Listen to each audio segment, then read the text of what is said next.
Boa noite, irmãos. Com muita alegria que estamos aqui mais uma vez na casa do Senhor.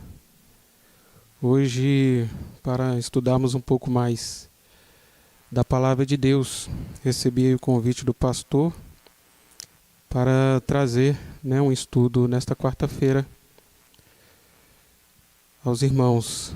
Então, agradeço o pastor, agradeço pela oportunidade de estar aqui, poder falar um pouco da Palavra de Deus aos nossos irmãos que estão aí nos acompanhando.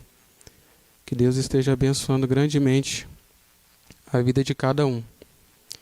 Eu convido os irmãos para lermos o livro de Jonas. Nós faremos a leitura de todo o livro. É um livro pequeno, com 4 capítulos. Nós faremos a leitura do livro de Jonas. Os irmãos que estão aí, nos acompanham por gentileza. Veio a palavra do Senhor a Jonas, filho de Amitai, dizendo: Dispõe-te, vai à grande cidade de Nínive e clama contra ela, porque a sua malícia subiu até mim. Jonas se dispôs, mas para fugir da presença do Senhor, para Tarsis, e, tendo descido a Jope, achou um navio que ia para Tarsis. Pagou, pois, a sua passagem e embarcou nele para ir com eles para Tarsis, para longe da presença do Senhor. Mas o Senhor lançou sobre o mar um forte vento e fez no mar uma grande tempestade, e o navio estava a ponto de se despedaçar. Então os marinheiros, cheios de medo, clamavam cada um ao seu Deus e lançavam ao mar a carga que estava no navio, para o aliviarem do peso dela. Jonas, porém, havia descido ao porão e se deitado, e dormia profundamente. Chegou-se a ele o mestre do navio e lhe disse: Que se passa contigo? Agarrado no sono? Levanta-te, invoca o teu Deus, talvez assim esse Deus se lembre de nós, para que não pereçamos. E diziam uns aos outros: Vinde e lancemos sortes, para que saibamos por causa de quem nos sobreveio este mal. E lançaram sortes, e a sorte caiu sobre Jonas. Então lhe disseram: Declara-nos agora por causa de quem nos sobreveio este mal. Que ocupação é a tua? De onde vens? Qual a tua terra? E de que povo és tu? Ele lhes respondeu: Sou hebreu e temo ao Senhor, o Deus do céu, que fez o mar e a terra. Então os homens ficaram possuídos de grande temor e lhe disseram: Que é isto que fizeste? Pois sabiam os homens que ele fugia da presença do Senhor, porque ele lhe havia declarado. Disseram-lhe: Que te faremos para que o mar se nos acalme? Porque o mar se ia tornando cada vez mais tempestuoso. Respondeu-lhe: Tomai-me e lançai-me ao mar, e o mar se aquietará, porque eu sei que por minha causa vos sobreveio esta grande tempestade. Entretanto, os homens remavam, esforçando-se por alcançar a terra, mas não podiam, porquanto o mar se ia tornando cada vez mais tempestuoso contra eles. Então clamaram ao Senhor e disseram: Ah, Senhor, rogamos-te que não pereçamos por causa da vida deste homem, e não façais cair sobre nós este sangue, por quanto a nós inocente, porque tu, Senhor, fizeste como te aprouve. E levantaram a Jonas e o lançaram ao mar, e cessou o mar a sua fúria. Temeram, pois, estes homens em extremo ao Senhor, e ofereceram sacrifícios ao Senhor e fizeram votos. Deparou o Senhor um grande peixe para que tragasse a Jonas, e esteve Jonas 3 dias e 3 noites no ventre do peixe. Então Jonas, do ventre do peixe, orou ao Senhor seu Deus e disse: Na minha angústia clamei ao Senhor, e ele me respondeu. Do ventre do abismo gritei, e tu me ouviste a voz. Pois me lançaste no profundo, no coração dos mares, e a corrente das águas me cercou por todas as tuas ondas, e as tuas vagas passaram por cima de mim. Então eu disse: lançado estou de diante dos teus olhos. Tornarei porventura a ver o teu santo templo? As águas me cercaram até a alma. O abismo me rodeou e as águas se enrolaram na minha cabeça. Desci até os fundamentos dos montes. Desci até a terra, cujos ferrolhos se correram sobre mim para sempre. Contudo, fizeste subir da sepulcro a minha vida, ó Senhor meu Deus. Quando dentro de mim desfalecia a minha alma, eu me lembrei do Senhor, e subiu a ti a minha oração no teu santo templo. Os que se entregam à idolatria vã abandonam aquele que lhes é misericordioso. Mas com a voz do agradecimento, eu te oferecerei sacrifício. O que votei pagarei. Ao Senhor pertence a salvação. Falou, pois, o Senhor ao peixe, e este vomitou a Jonas na terra. Veio a palavra do Senhor segunda vez a Jonas, dizendo: dispõe-te, vai à grande cidade de Nínive, e proclama contra ela a mensagem que eu te digo. Levantou-se, pois, Jonas, e foi a Nínive segundo a palavra do Senhor. Ora, Nínive era cidade muito importante diante de Deus, e de 3 dias para percorrê-la. Começou Jonas a percorrer a cidade, caminho de 1 dia, e pregava e dizia: ainda 40 dias e Nínive será subvertida. Os ninivitas creram em Deus e proclamaram um jejum e vestiram-se de pano de saco, desde o maior até o menor. Chegou esta notícia ao rei de Nínive. Ele levantou-se do seu trono, tirou de si as vestes reais, cobriu-se de pano de saco e assentou-se sobre a cinza. E fez-se proclamar e divulgar em Nínive, por mandado do rei e seus grandes, nem homens, nem animais, nem bois, nem ovelhas, provem coisa alguma, nem os levem ao pasto, nem bebam água, mas sejam cobertos de pano de saco tanto os homens como os animais. E clamaram fortemente a Deus, e se converterão, cada um do seu mau caminho e da violência que há nas suas mãos. Quem sabe se voltará a Deus e se arrependerá, e se apartará do furor da sua ira, de sorte que não pereçamos? Viu Deus o que fizera, como se converteram do seu mau caminho, e Deus se arrependeu do mal que tinha dito lhes faria, e não fez. Com isso desgostou-se Jonas extremamente e ficou irado. E orou ao Senhor e disse: ah, Senhor, não foi isso que eu disse, estando ainda na minha terra? Por isso me adiantei, fugindo para Tarsis, pois sabia que é Deus clemente e misericordioso, e tardio em irar-se, e grande em benignidade, e que te arrependes do mal. Peço-te, pois, ó Senhor, tira minha vida, porque melhor me é morrer do que viver. E disse o Senhor: é razoável essa tua ira?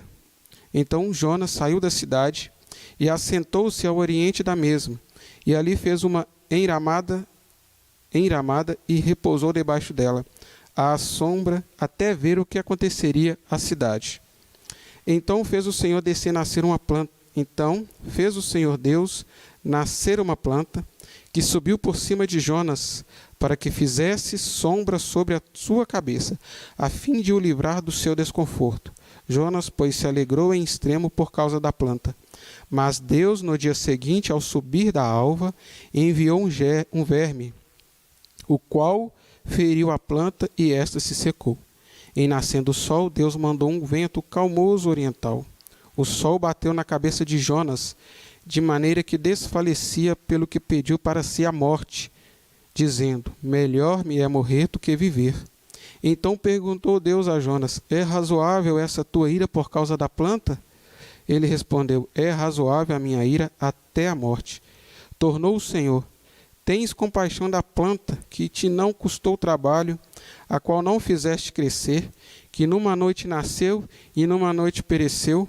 E não hei de eu ter compaixão da grande cidade de Nínive, em que há mais de 120.000 pessoas que não sabem discernir entre a mão direita e a mão esquerda, e também muitos animais? Amém. Senhor, obrigado, Pai, por este dia, obrigado por esta palavra que agora foi lida. E eu te agradeço, ó Deus, pela oportunidade de poder estudá-la e também de falar da tua palavra, ó Deus. Eu peço a tua direção, porque reconheço que sou limitado, ó Pai. Que o Senhor possa, Deus, conduzir a minha vida aqui neste momento. Peço a tua iluminação, no nome de Jesus. Amém.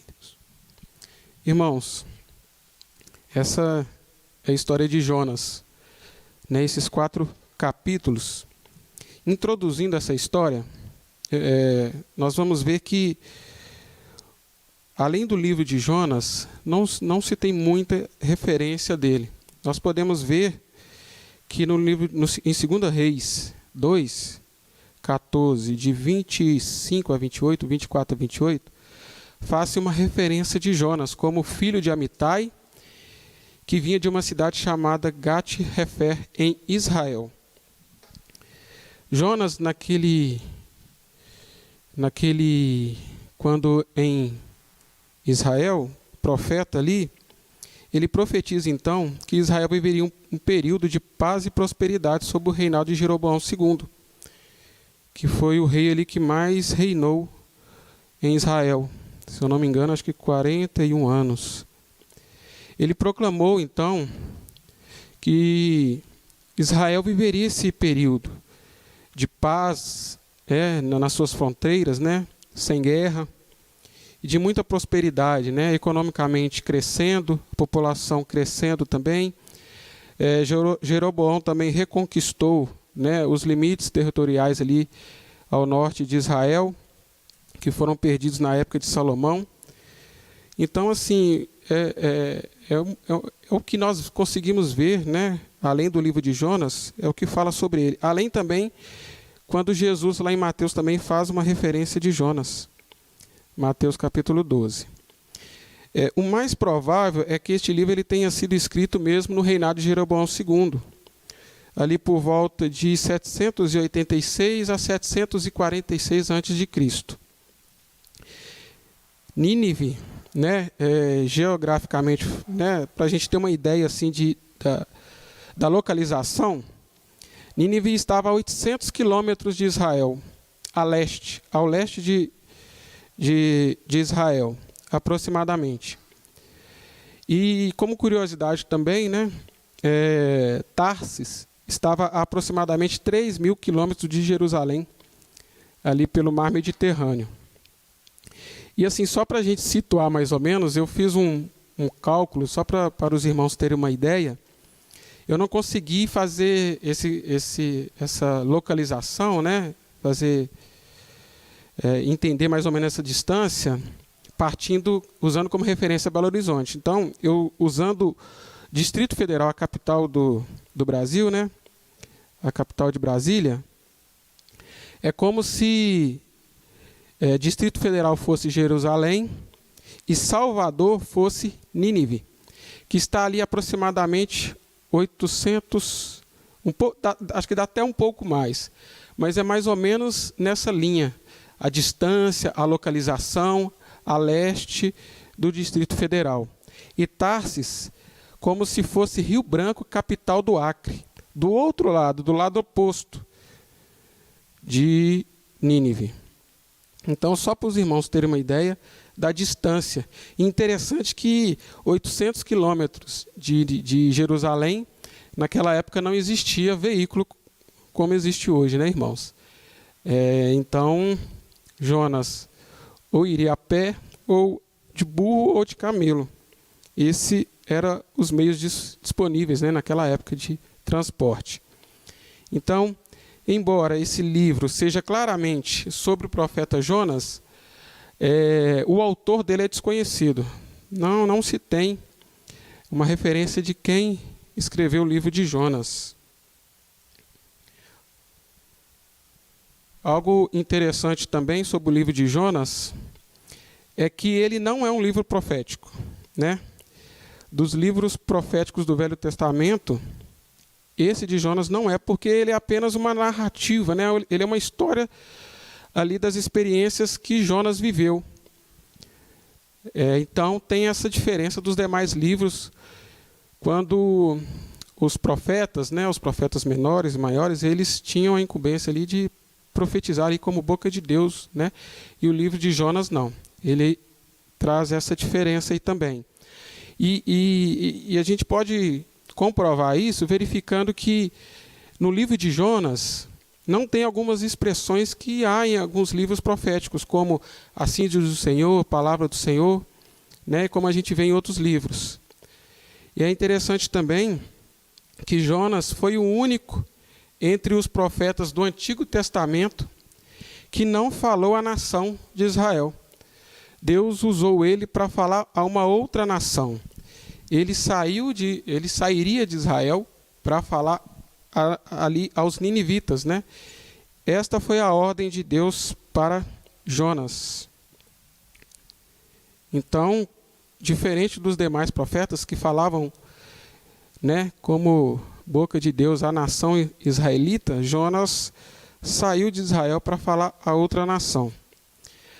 Essa história ela é muito conhecida, né, irmãos, porque em virtude da baleia, né, principalmente entre as crianças, né? Essa história de que uma baleia, né, na verdade a Bíblia fala de um grande peixe, mas a gente não sabe ao certo que animal era, né? Tem a baleia cachalote, que é aquela baleia que a gente vê muito em desenho animado, né, que é bem grande. Talvez pode ter sido uma baleia daquela espécie, um outro animal, talvez um animal que nem exista mais. Então, as crianças conhecem muito essa história por causa da baleia, né, que engoliu Jonas ali por causa da sua desobediência. Mas quem é o personagem principal desse livro? Se perguntássemos para uma criança, com certeza ela diria que é o peixe. Com certeza. O Lucas responderia que é o peixe. Mas não é o peixe, o personagem principal do Lucas. Então, o personagem principal do livro, então, é Jonas. Né? Já que Jonas recebe uma ordem de Deus, ele foge de Deus, passa por toda aquela situação ali no navio com os marinheiros, né? Se esconde ali no porão, vai dormir no porão. Depois eles descobrem que era por causa de Jonas que eles estavam passando por aquela situação. Jonas, né, confessa que aquela situação estava acontecendo por causa dele mesmo, eles o jogam no mar. O peixe vem, né, engole Jonas, Jonas se arrepende, ora a Deus, Deus salva Jonas, né, depois Deus dá uma outra chance para Jonas para que ele falasse ali ao povo de Nínive, e ele vai até a cidade de Nínive, né, prega, né, depois Jonas fica desgostoso com aquela situação, né, se ira. Deus, ele depois se retira, né, para um local. Deus depois manda a planta, né, tem toda aquela história. Então seria Jonas o personagem principal do livro? Alguns diriam que sim, mas também não é. Eu acho que é bem claro que o personagem principal do livro é Deus, porque é Deus agindo o tempo todo. É Ele falando, é Ele agindo, é Ele falando e Ele agindo. A todo momento no livro de Jonas, Ele é o ator principal. Talvez aí considerando, né, os personagens ali, Jonas tivesse aí um papel secundário, fosse um coadjuvante. Mas o papel principal no livro de Jonas é Deus que exerce. É Deus agindo o tempo todo na vida de Jonas, na vida também ali, livrando os marinheiros, né, os ninivitas, ensinando Jonas, indagando Jonas. Então é Deus o tempo todo falando. O livro, ele se divide em duas partes. E é bem fácil identificar isso porque, como o livro tem 4 capítulos, os 2 primeiros, Jonas fugindo, Jonas se arrepende. E os 2 últimos, Jonas retorna, mas Jonas fica irado. E interessante é que essas 2 partes, cada parte inicia com a mesma expressão. Veio a palavra do Senhor a Jonas. Os irmãos podem conferir aí. 1:1 e 3:1. Então, por que Jonas foge? Por que Jonas foge da presença do Senhor? Era conhecido naquela época, né, os ninivitas, né? Nínive, capital da Síria. Os assírios, eles eram temidos. Eles eram conhecidos como um povo muito cruel, maldoso, soldados que praticavam violência nas batalhas, mas assim, era algo muito pesado, né, excessivo, da parte ali do povo assírio. Eles matavam com requintes de crueldade mesmo. Eles faziam isso. Então era um povo temido, né? Eles não tinham compaixão de suas vítimas. O povo se rendia e eles mesmo assim continuavam, torturavam, matavam mesmo com o inimigo rendido. E interessante que a gente percebe aí uma lição no livro, é que eles não tinham compaixão de suas vítimas.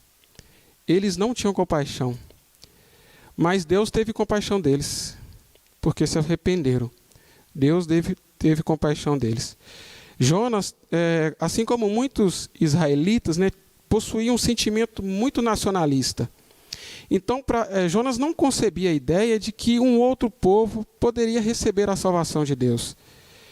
É interessante porque este foi o motivo de Jonas fugir da presença do Senhor. Ele foge porque o objetivo dele ele não estava fugindo da ira de Deus, né? Jonas não achava que indo lá pregar, Deus derramaria sua ira sobre o povo assírio, né? Sobre os assírios ali, os ninivitas. Porque lá no capítulo 4, no versículo 2, a gente pode ver isso.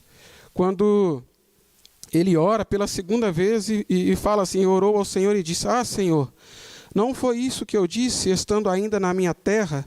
Por isso me adiantei fugindo para Tarsis, pois sabia que é Deus clemente e misericordioso, e tardio em irar-se, e grande em benignidade, e que te arrependes do mal. Ele sabia que se o povo assírio se arrependesse, Deus derramaria misericórdia sobre aquele povo. E foi o que aconteceu. Então, sendo Jonas,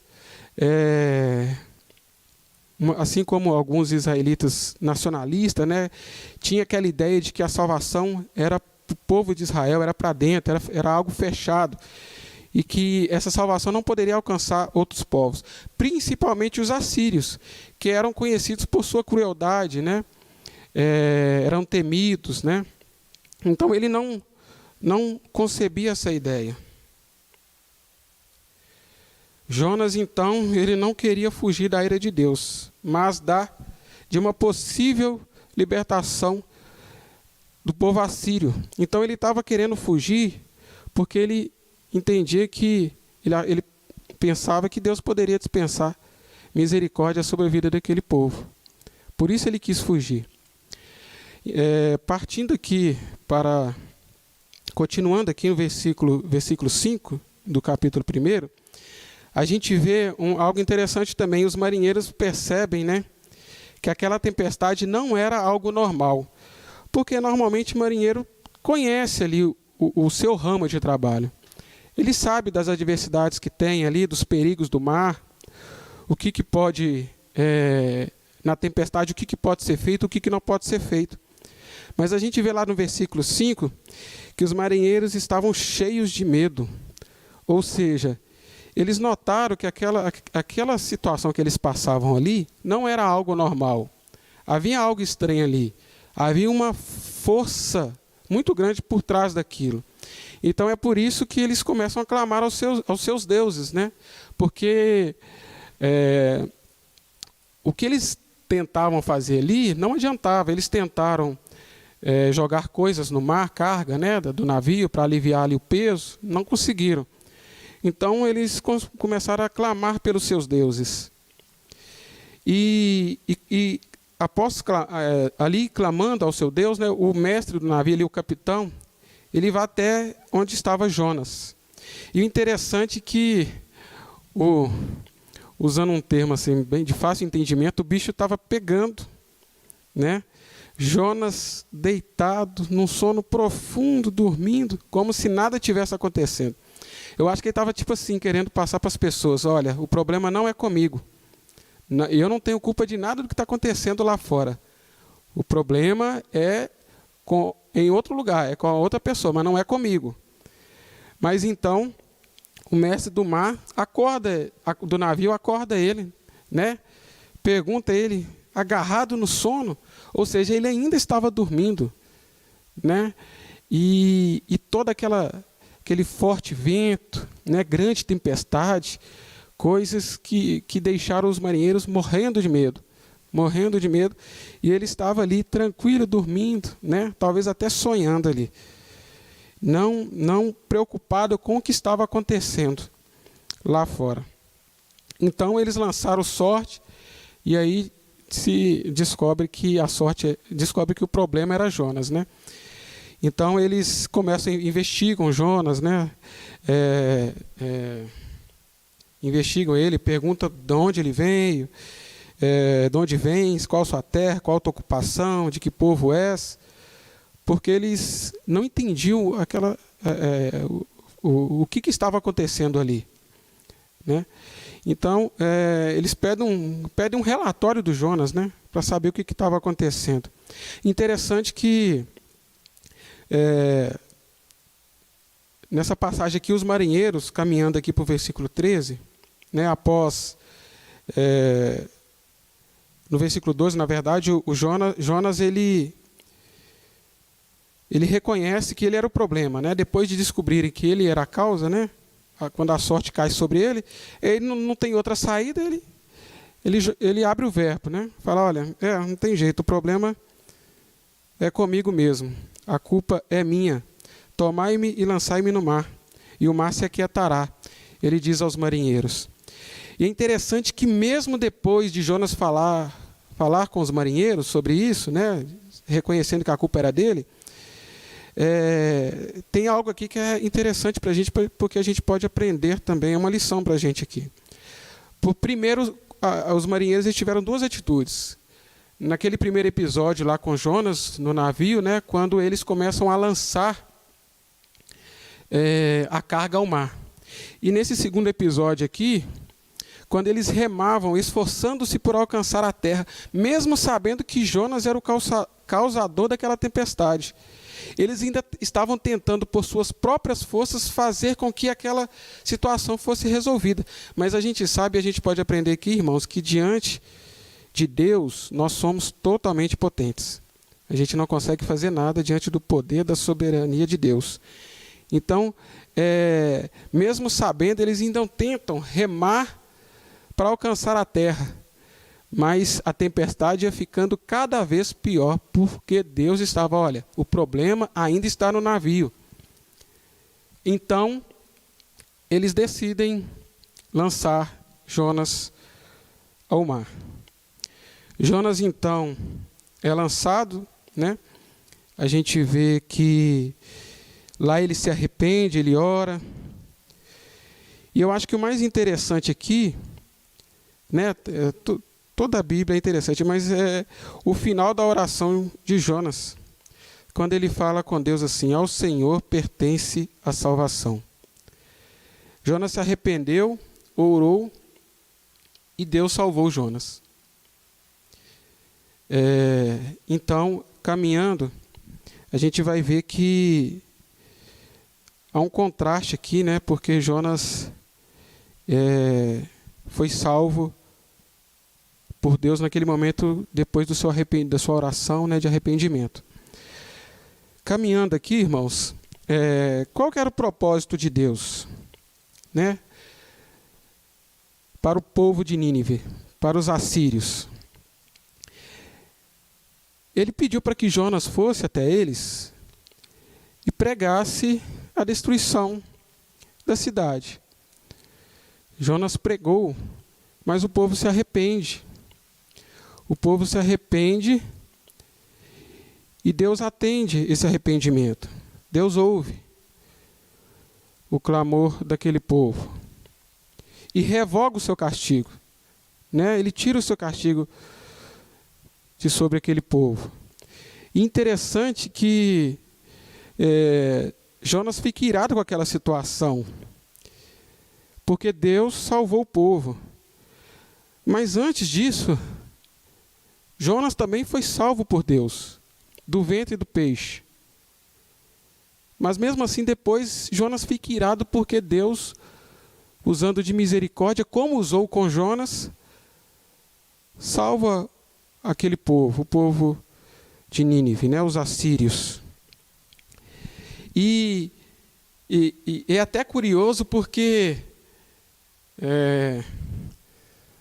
eu acho que eu desconheço algum pastor que pregue para que o povo não se converta. O pastor está aqui, eu também acho que ele não conhece. Mas o que Jonas quis foi isso, ele pregou, mas com o objetivo de que o povo não se convertesse. Essa era a intenção de Jonas, né? Ele ficou infeliz porque o povo foi salvo, porque o resultado que ele queria não foi alcançado, né? Que era a subversão do povo, né? Dos assírios. Então, embora Deus tenha usado de misericórdia para com Jonas, ele não aceitava essa mesma resposta de Deus para com os assírios, né? Então, é como se Jonas, né, estivesse num comportamento aqui como aquelas crianças pirracentas que não é atendido no seu pedido, né? Então, eu vejo ele meio que reclamando, né? Meio burrão, reclamando, não gostando da decisão de Deus, né? Pede para si a morte. Ele pede para si a morte, porque Deus salvou aquele povo. Aí a gente vai caminhando e vendo que esse descontentamento de Jonas, né? Deus então prega a ele, quer ensinar a Jonas, né? Na verdade. Porque lá no capítulo 4, a gente vê que Deus, né, para ensinar a Jonas, quando ele se recolhe, né, ele se recolhe,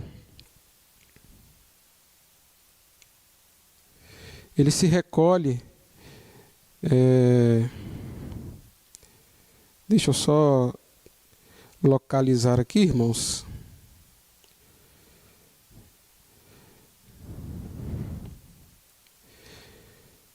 Desgostou. Ele se recolhe, só retornando um pouco aqui, quando Deus, ele reclama, né? Deus, ele não gosta do que tinha acontecido. Ele reclama, né? Porque Deus fica irado, né? Desgostoso do que Deus tinha feito. E é interessante que Deus pergunta para ele: Jonas, é razoável essa tua ira por causa do que eu fiz? Ele não responde a Deus, ele se recolhe. Ele se recolhe e vai para um local, se assenta ali para ver o que Deus poderia fazer com aquela cidade. Ele ainda tinha esperança de que Deus fosse mesmo acabar com a cidade.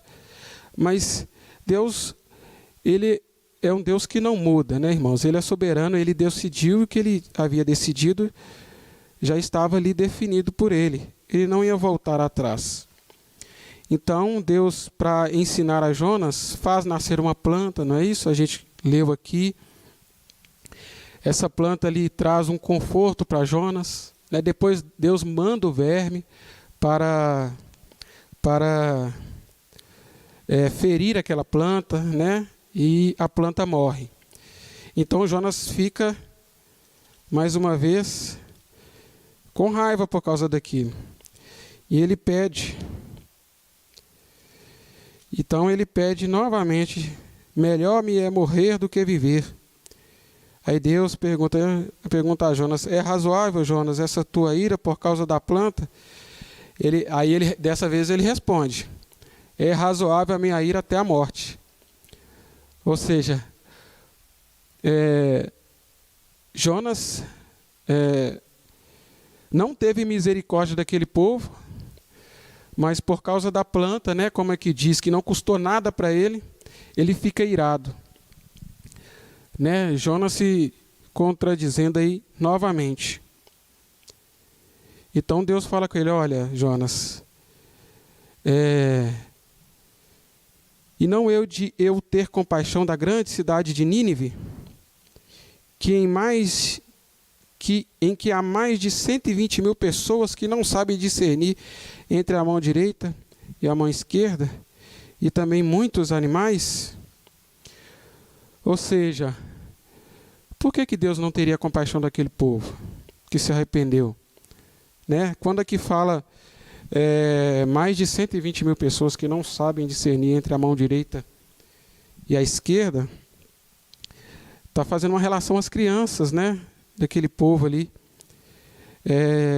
Estima-se que aquele império ali, aquela cidade, aquela nação, havia aproximadamente 600 mil pessoas, 600 a 700 mil pessoas.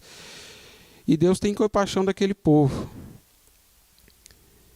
Então, caminhando aqui, irmãos, algumas contradições aqui que a gente viu ao longo do texto e outras que eu destaquei aqui. Primeiro, Jonas, ele, hebreu, sendo um profeta de Deus, tenta fugir da presença dele. Apesar, e engraçado que ele ainda fala, né, aos marinheiros: olha, eu sou hebreu e temente a Deus. E mesmo assim ele fugiu da presença de Deus, né? Os marinheiros, gentios, incrédulos, né, temeram a Deus e honraram a Deus, né? Enquanto o crente, Jonas, né, crente, profeta, é engolido por causa da sua desobediência, é engolido por um peixe. Interessante que no momento que Deus, né, atende ali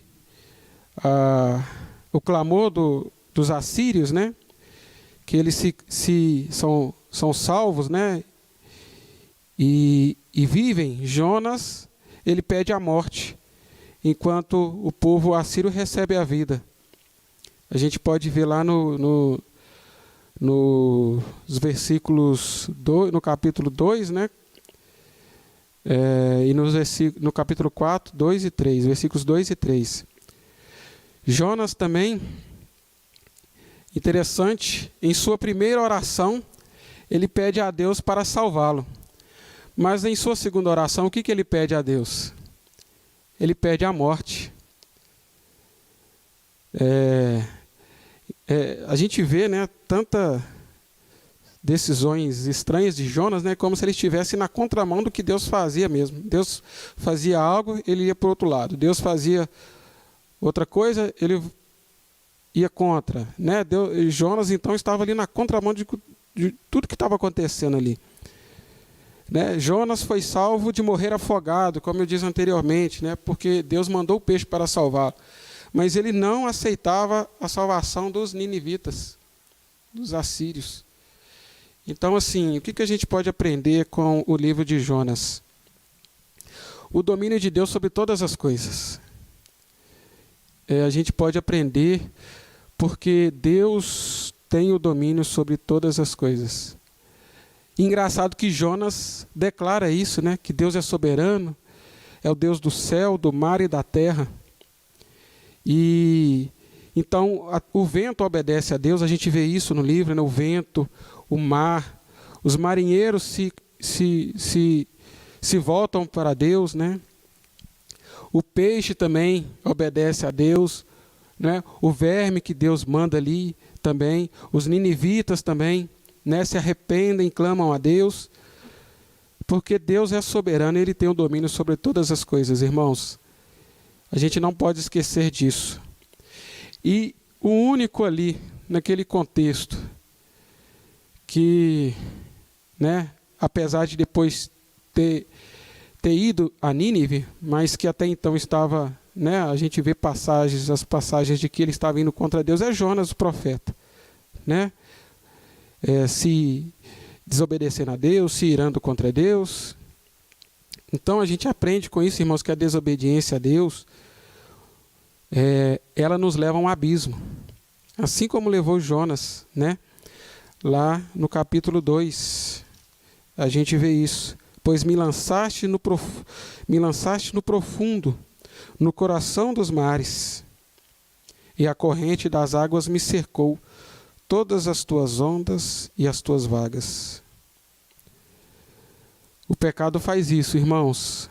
Cada vez mais que nós desobedecemos a Deus, estamos contra Deus, a gente só vai descendo, descendo, descendo e descendo.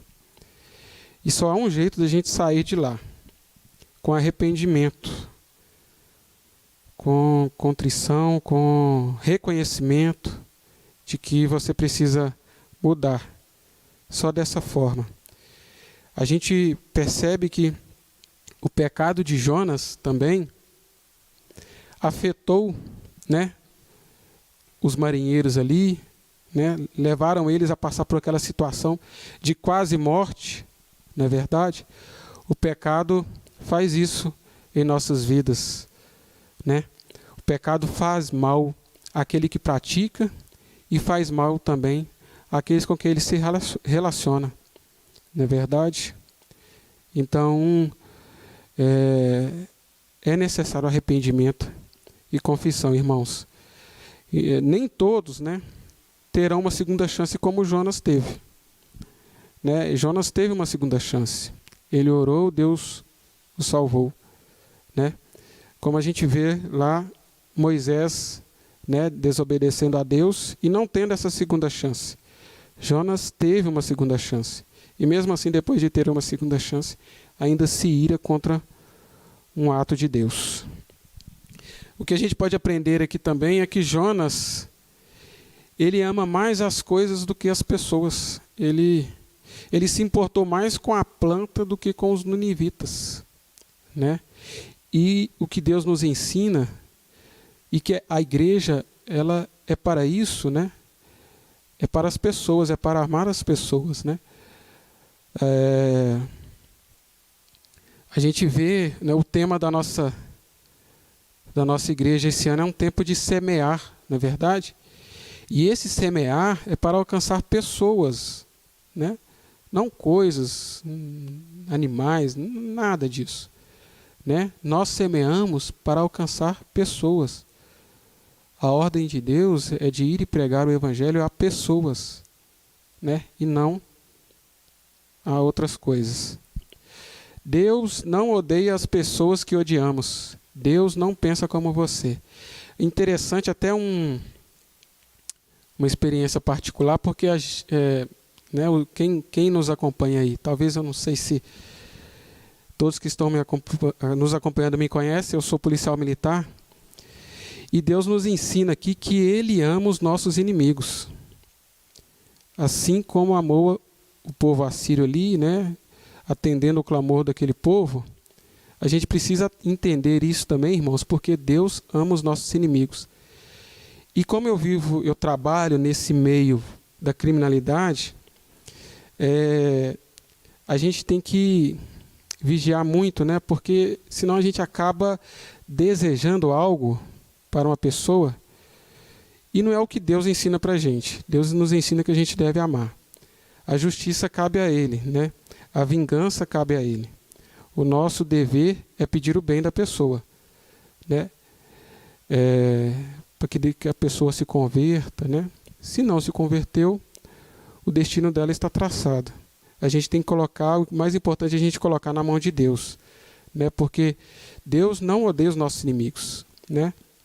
Apesar de toda a crueldade que alguém possa praticar, Deus pode fazer algo diferente na vida daquela pessoa. Deus, então, né, demonstra compaixão com aquele povo. E Ele, né, tem o direito de usar sua misericórdia com quem Ele entende ser digno de receber, como Ele entendeu que o povo os ninivitas eram dignos de receber. E eu fecho aqui com o final da oração de Jonas. A Deus pertence a salvação, não a nossa vontade. Amém? Que Deus esteja abençoando a vida dos irmãos, que de alguma forma eu tenha ensinado, né, algo para os irmãos, que Deus esteja completando em cada coração e abençoando todos aqueles que nos acompanham.